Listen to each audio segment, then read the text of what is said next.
Здравейте! Днес ще ви представя камина с въздуховоди Pretty TCF. Този модел е за вграждане и е предвиден за монтаж на права стена. Има 3 лица с трапецовидна форма и работи на твърдо гориво. Лицето на камината е изработено от чугун, а остатъчната част е изработена от стомана. Тази камина е с мощност на въздушна тариза 19 кВт, излъчва 7 кВт от себе си, което стига за затопляне на къща с размери 400 кубика или 180 квадрата. Този модел е с 4 въздуховода, които са с диаметър FI 128 и изход за димните газове, който е на FI 200.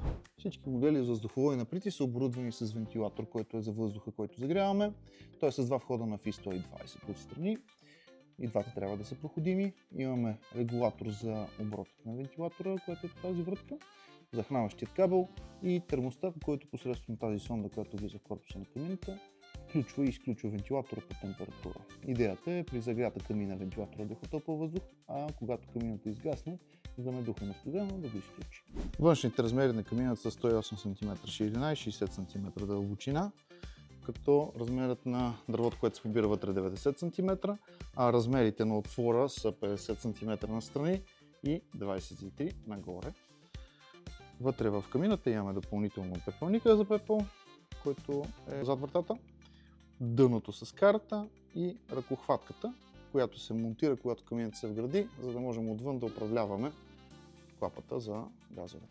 Моделите за въздуховоди стават все по-популярни в последно време, тъй като намират приложение във всякакви видове къщи за гости, ловни хижи, вили, остъклени навеси, барбекюта, помещения, които имат нужда от бързо затопляне.